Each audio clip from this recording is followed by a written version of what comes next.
Good evening. Welcome to another episode of my podcast, Fitlike. I'm joined tonight by local councillor Doreen Mair. Hello, Doreen. How are you? Good evening. I'm fine. Will I fit like yourself? I'm very well. So my first question with every podcast, Doreen, is Fitlike. Nae bad. It's been a long day. Oh, I can well imagine. Now, Doreen, you're a real Kent face, but just for all of me, Disney, can you give yourself a wee introduction like Kent folk Kent for you are? Right, Doreen Mair, born and bred in the Broch, worked here most of my life, have worked a while for him as well. Got a daughter and a new grandchild. I've got 2 step children and 5 other grandchildren and a partner. And that's about it. There's not much more I can tell you, really. It would interest folk anyway. Well, I was just thinking the other day, Doreen, we met in Portugal about 5 or 6 years ago. Mine on holiday. Venice? No, but we met, it was going to Portugal first. No, sorry. No, you're right. It was Venice. Lake Garda, you're right. Yes, Lake Garda, yes. And I was just thinking the other day, I didn't think I've seen you twice more since I've come in a small place like a rock. I can. I'm half the time I'm stuck in here. So this is my dining room, also known as my office.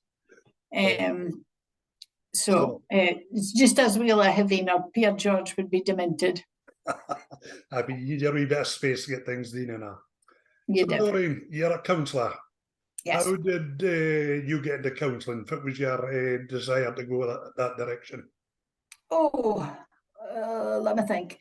So I got involved in the pool, the push for a new pool in sports facility for a Broch.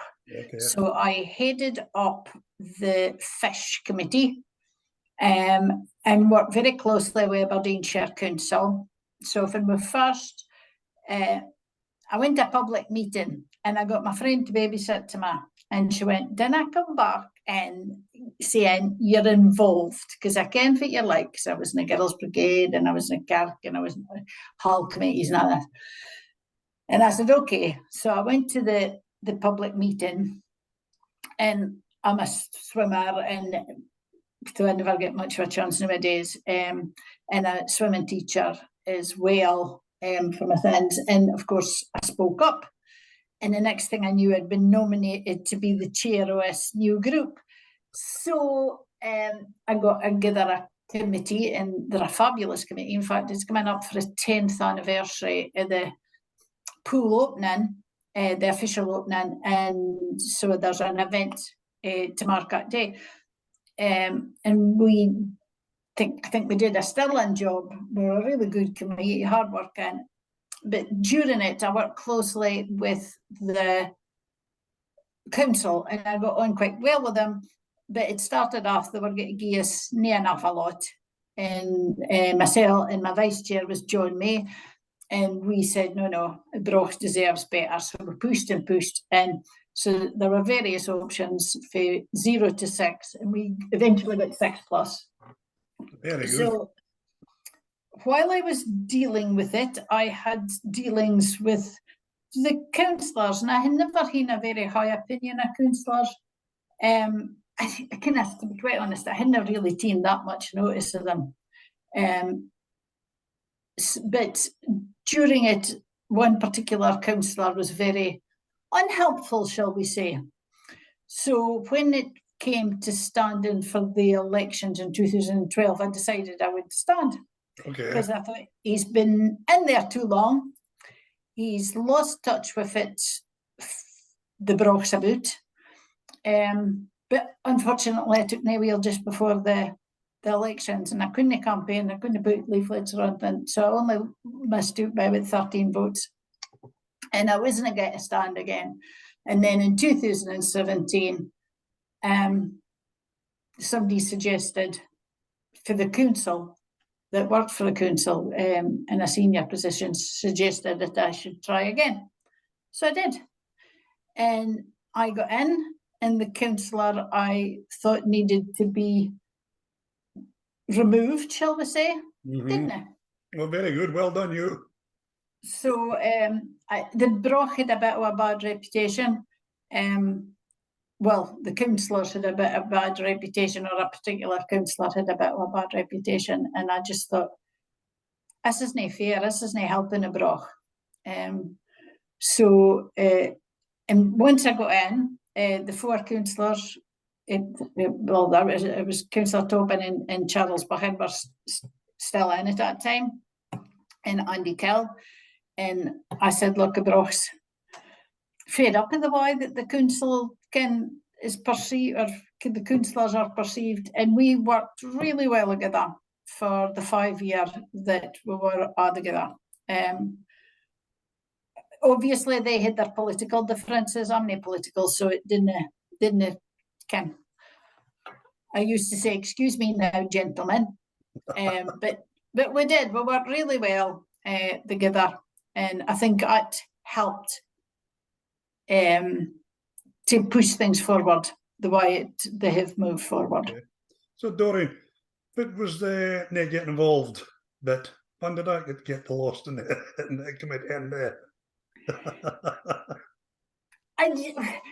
I was several folk at the public meeting who were saying, we'll do this and we'll do that. And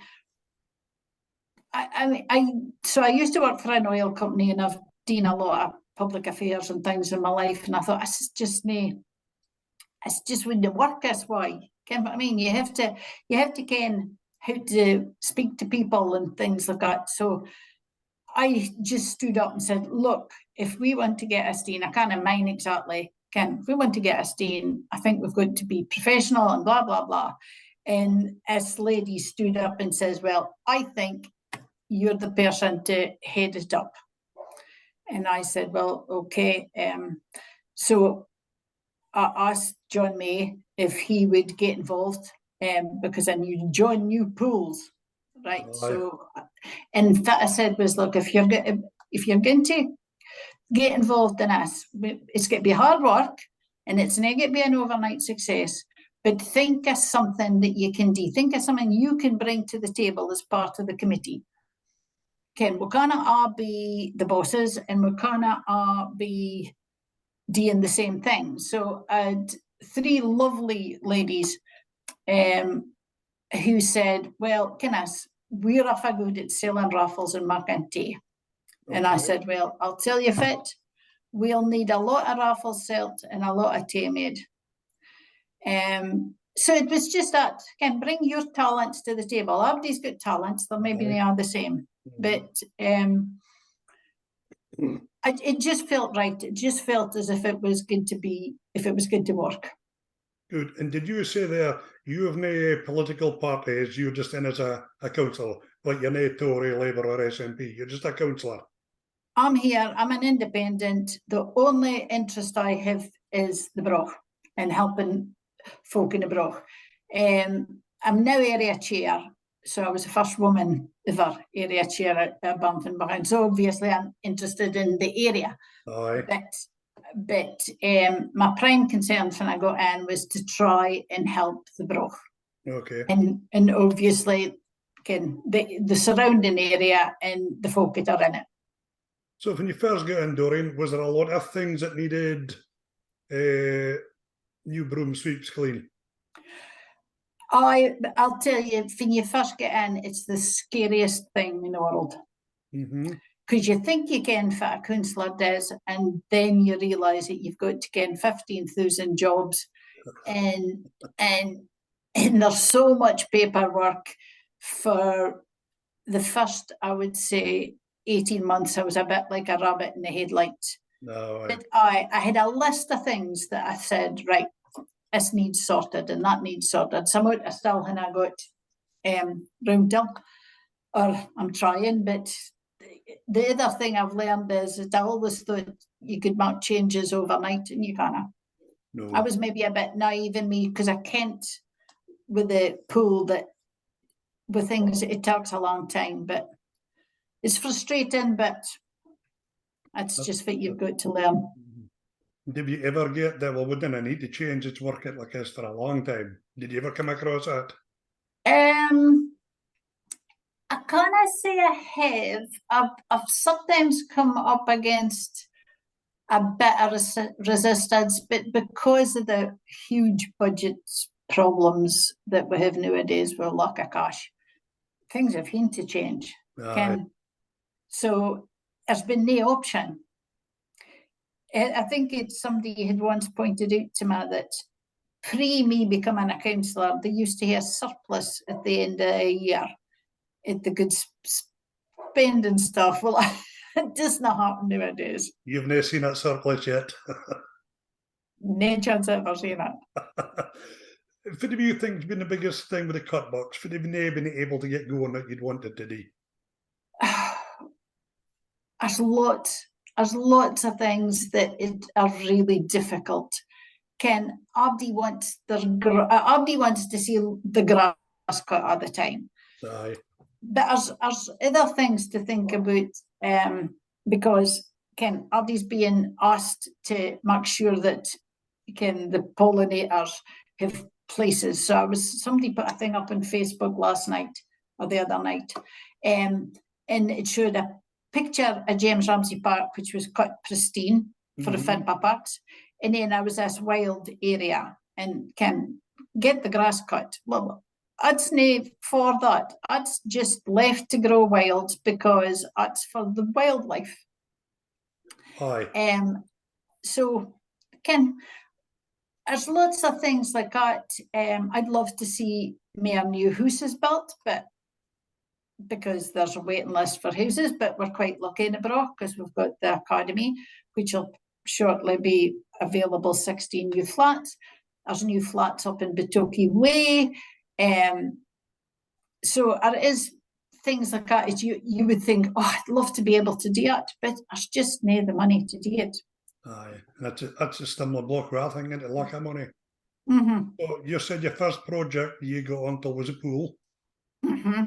How long did it take you from the time you got in till it was completed and opened? Well, it was open. So we started up fish in 2007, and the pool was opened in 2013. Okay. So it took 6 years and practically a full-time job, although it was volunteering, to get it for that stage to getting it open. And then I started working in it for Aberdeenshire Council because I was a swimming teacher, and then I became a swimming coordinator. And then I got elected in 2017. And once you get elected, you kind of work for a council anymore because you would be seen as your own boss. So the day I got elected, I came straight home for the count and went in and handed in my resignation. Oh, just like that. And you have to, and it was just like that. And I really miss my team at I work with, and I really miss teaching folk to swim because I loved it. It was a really satisfying job. I can well imagine. Now think back to the day then, obviously at an opening ceremony, cutting a ribbon or whatever it was. How was your feeling when that door was open for the first time after all your hard work? Really chuffed. Really chuffed. Was there a tear in the eye? Oh, I was definitely a tear in the eye. But I broke my neck the same afternoon, so it was a bit difficult. How did you manage that? Well, we went to the opening ceremony and we had booked tickets because the opening ceremony was sort of at lunchtime, and we booked tickets for an early evening performance of a show in the theatre. And I did have one glass of wine, but I went to the theatre and we were going out later for dinner, and I had a bottle of Coca-Cola in one hand, a bag of sweeties in the other, and I went to go upstairs in the theatre, and the lassie opened the door because we were the first teens to go upstairs, and I turned around to say thank you, and I didn't realise I was a step just behind the door. So the next thing I knew, I was in Aberdeen Royal Infirmary with a broken neck. So I now have a titanium cage in my neck. So when folks say you have a hard neck, I literally have. It must have taken a while to recover for that, though, did it? It was quite interesting. I was very, very, very lucky that the damage was no worse. Was you a good patient, out with the hospital? Or was you itching and going again? I'm fairly good at doing fit and tilt by doctors. Maybe not by other folk, but I'm fairly good at, so physiotherapists, they give me physiotherapy until I had to do it because I had to keep my neck stable until they could operate on it.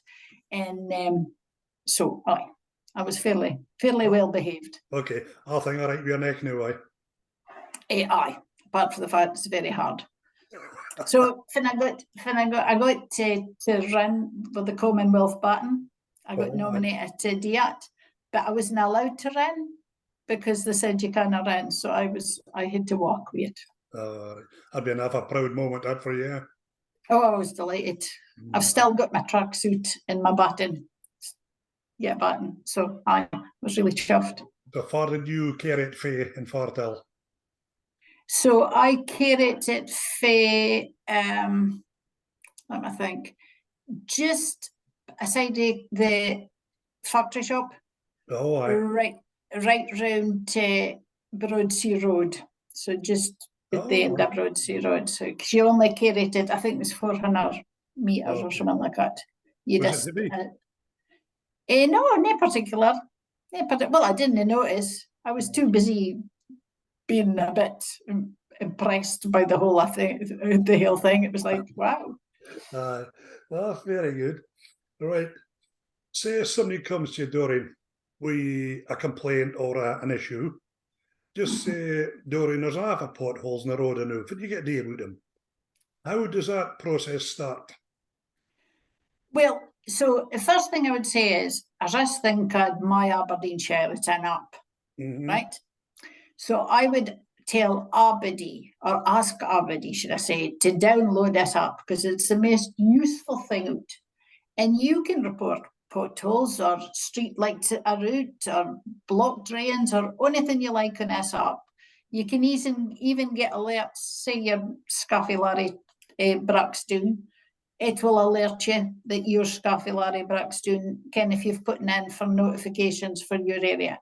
So the best thing to do is to absolutely report it on the app. Because in a way, that's exactly what I have to do. I mean, I'll easily report it, but the more reports you get for each pothole, the better.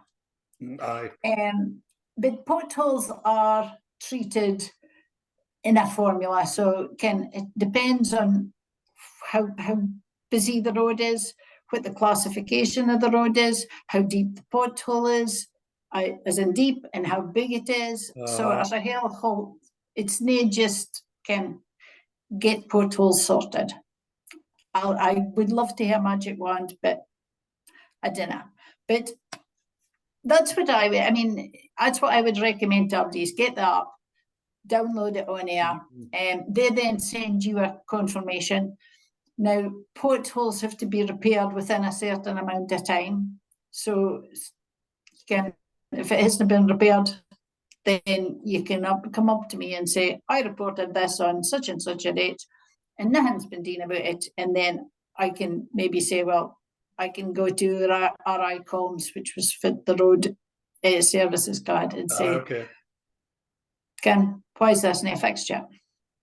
Okay. So what are the projects you've been working on, Doreen? Well, I've been heavily involved in the regeneration project. So it was kind of started it started up in 2016. Some of the scope of it was done before I got elected. So I went to my first regeneration meeting and I obviously had all this paperwork to read and tried to catch up with stuff that had happened beforehand. And I was now mentioning the beach. So I went to the first meeting and I said, where's the beach? And they went, Fit. I went, where's the beach? why we're not looking at the beach area to regenerate it as well? So I've pushed to get that on the regeneration plan, and a lot of the funds had been allocated by that time, but I got it on the plan, and so now we're here at consultation. In fact, the public consultations are happening this Wednesday and Thursday in the Fitlike Centre. So somebody wants to come along. I've been sharing it in social media, so that's been a big thing. I have been involved in getting a capital plan, the new school onto the capital plan. And there is a meeting. And I was going to share it tonight in social media. I can't mind fun it is, but I'm sharing it for. So the design concept is going to be shared with the public. I think it's the 22nd, but I'll have to check because I only got the email in the day, so that folk can gang along. We've already seen it. The local councillors have already seen it. Looks really good. I think it'll be fabulous for the kids. The St Andrews and North School kids will have a state of that art building to get educated in. I think it'll take away some of the negativity around some of the schools. Aye. Well, we're on about the schools, Doreen. What'll happen to the 2 primary schools in the new ones built? So I've already asked them to make sure that they've got an idea if it could happen to them. So usually if a property is disinvested, if it's not being used anymore, they have to think, so they put it through now the services in the council to see if they want it, which is why housing took over the old academy, because we'd said to them, now make sure that building is not going to be left to go to rack and ruin, because it's an iconic building in the Broch. So housing services decided they would take it on and change it into flats. I didn't know whether that would happen. It was quite suitable for that kind of conversion. I didn't know whether the north and the big St Andrews School will be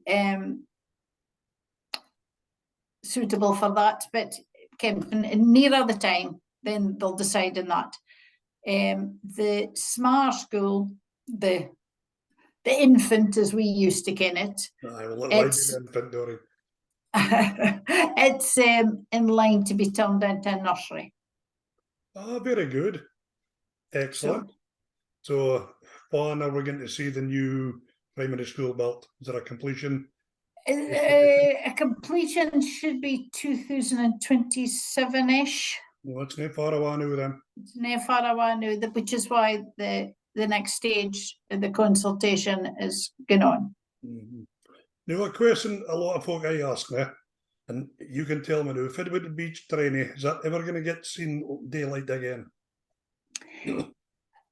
Well, for a fact, it's in the Heritage Centre now. It wouldn't be something the council would run. And I was asked a few years ago, I think when I was doing, probably just after I'd finished doing the pool had opened, I was asked along to a meeting in Cheers because there was folk that wanted to get the train up and running. Personally, I didn't think it would ever be feasible because the costs to do it would be astronomical and the income it would generate wouldn't. I mean, I loved it when I was a little queenie. It was great beach training, wasn't it? But my uncle Dodo, he used to drive it. But times have changed. Bairns' perceptions of it's exciting nowadays. Again, a lot of the bairns weekend have been in Disney and Universal Studios and everything. And so maybe once in the beach training for a novelty might sound good, and while I look at things with rose-coloured glasses, but Aye. But the reality is the cost and figure ticket, it's not going to add up. Business stock.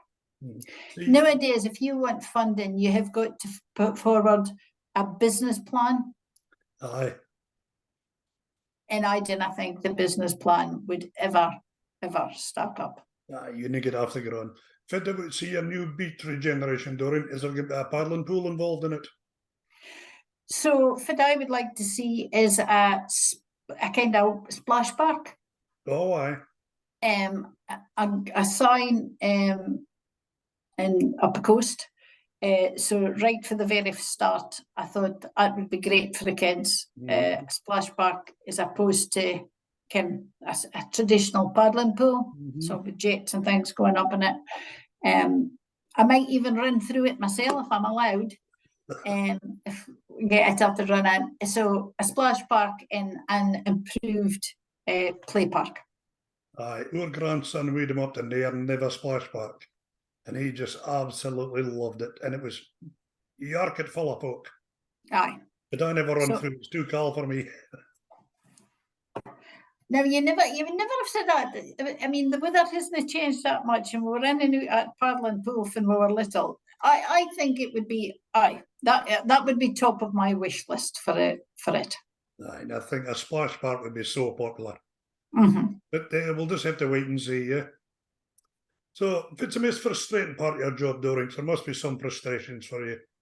Not being able to get things done quick enough.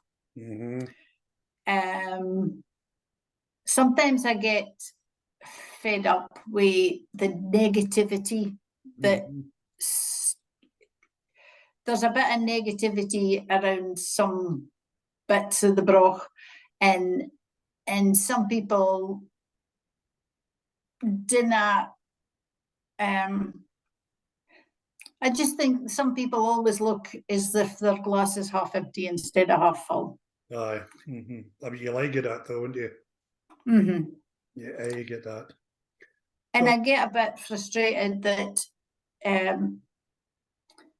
again, I remember when Caroline Flack died, and I was at this Be Kind, and everybody was putting Be Kind in their Facebook posts, and I remember one person in particular put Be Kind up, and then the next week ripped into me for something that wasn't my fault. If I'm to blame, see, if I, again, Arleno's perfect, if I get something wrong and if something goes wrong, then I will always face up. But this person ripped into me for something and felt perfectly happy doing it.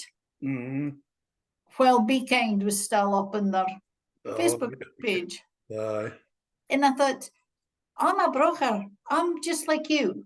Just because I've got a councillor tag in front of my name, how can you possibly think that's acceptable to behave like that? And did you get that's frustrating. Did you get a chance to confront that person? I do tend, I mean, I've been accused of all sorts, and I do tend, if somebody accuses me of something like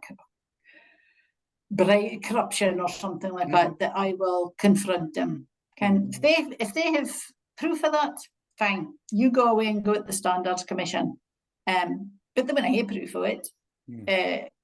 So as I think some folk, obviously nobody, but some folk just seem to think it's political figures. And I mean, we are here, good laugh at politicians and that. But to accuse folk of doing things is it's not their fault, or they're absolutely not guilty, or is not very nice. I can imagine. No, the opposite side of the coin, it's a good bit of your job. Lots. Okay. I really enjoy it. I get a great deal of satisfaction out of it. Even just the little things, just somebody phoning and saying, Doreen, this is happening and I can't get to the back of it. And I kind of solve a problem, and just making that much difference to somebody's life. To me, it's a few emails in a couple of hours maybe. But it's just, if somebody comes on and says, oh, thank you so much, it gives me a buzz that I've helped somebody. Aye. It's validation for you for all your efforts. So somebody stops in the street, say, Doreen, I think you do a great job. I would like to come and come on board as a councillor, how do I go about it?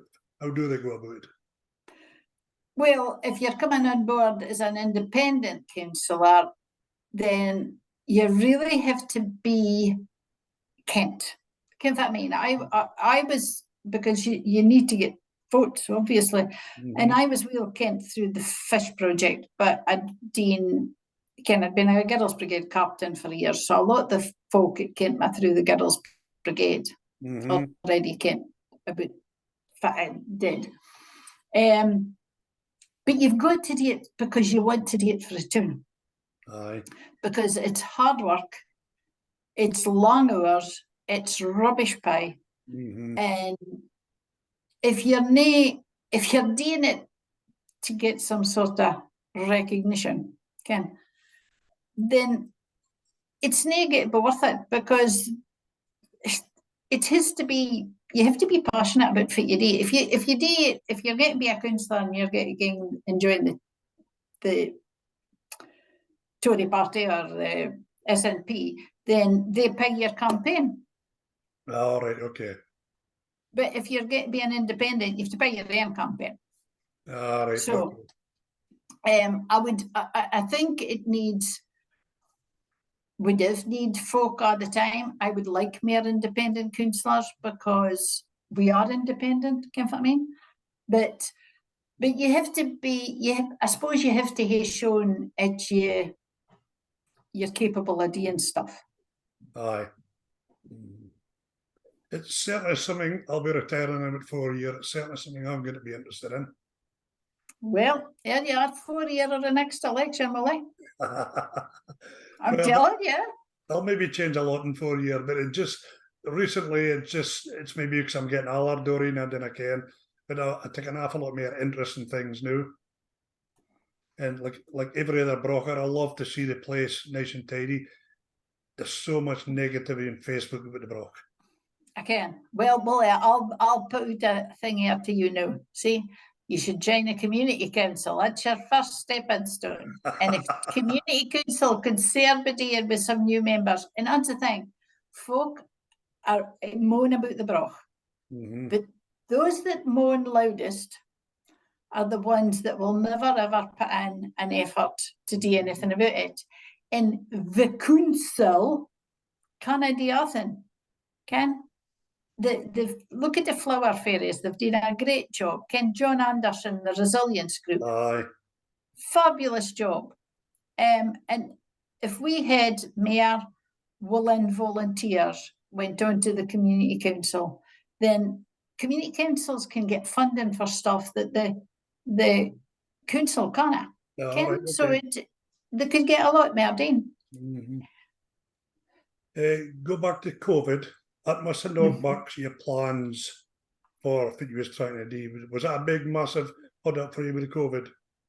COVID was it was really trying. Aberdeenshire Council were really on the ball because our digital systems were pretty far advanced. So within the first week of being in lockdown, we had set up that we could run our committees and everything online.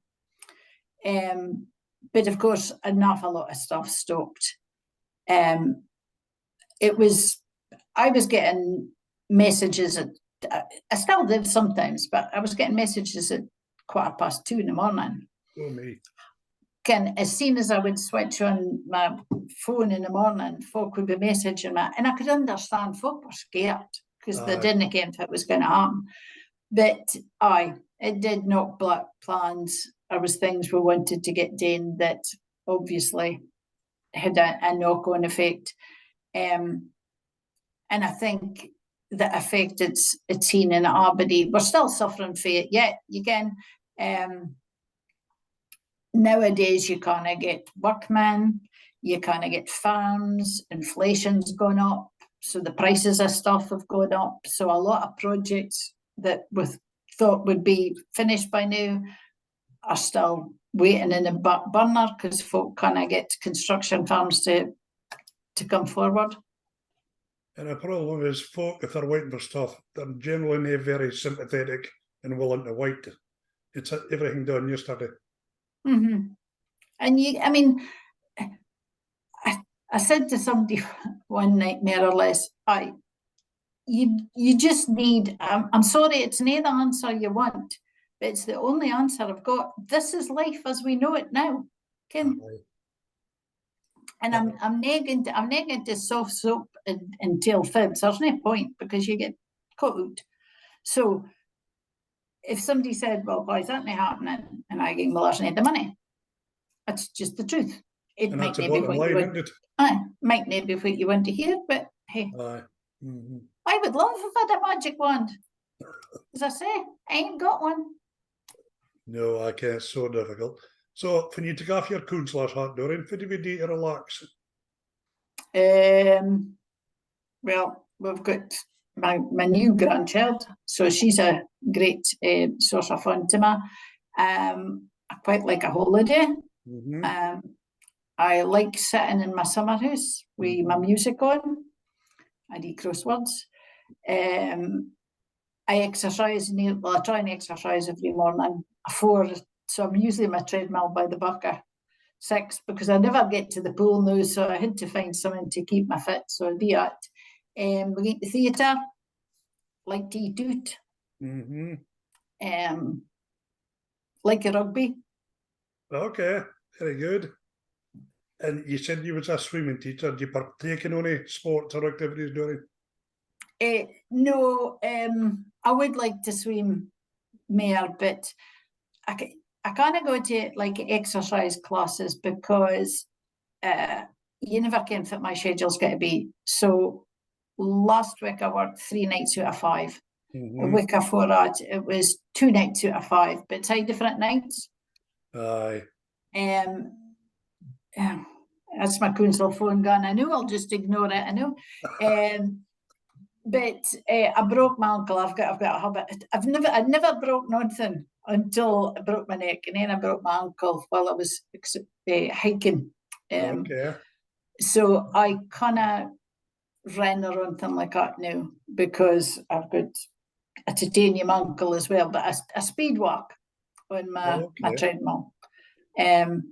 But I like walking. I like just spending time with my friends. A little birdie told me you're a dab on at the singing. Is that right? Good God, no. Strung-Up Cat comes to mind. So you're not going to give us a rendition? Oh, good grief. Oh, nobody would watch you after that. No.